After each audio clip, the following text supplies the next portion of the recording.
নিশ্চয়ই এমন কোনো ম্যাজিক রাজের মধ্যে আছে, আমরা এই ম্যাজিশিয়ানই আমরা চাই। মানে খুবই ভালো লাগছে একটা প্রজেক্টের সফলতা, মানে সাকসেস হওয়ার, এর জন্য শুধু আমরাই না কিংবা ডিরেক্টর না, যারা দর্শক হিউজ পরিমাণে এই নাটকটা দেখেছেন সেই সাকসেসটা তাদেরও। দেশে এবং দেশের বাইরে যারা বাংলা ভাষাভাষী মানুষ আছেন সেই সাকসেস তাদেরও। আমরা খুবই আনন্দিত, আমরা খুবই খুশি এমন একটা প্রজেক্টের সাথে আমরা কাজ করতে পেরেছি। আমাদের অভিনয় দেখে আপনাদের ভালো লেগেছে, আপনারা একদম হৃদয় দিয়ে নাটকটি দেখেছেন।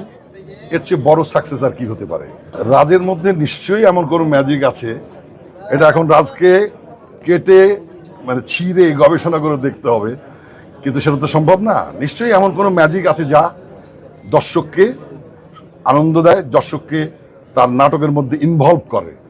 সো নিশ্চয়ই এমন কোনো ম্যাজিক রাজের মধ্যে আছে, আমরা এই ম্যাজিশিয়ানই আমরা চাই।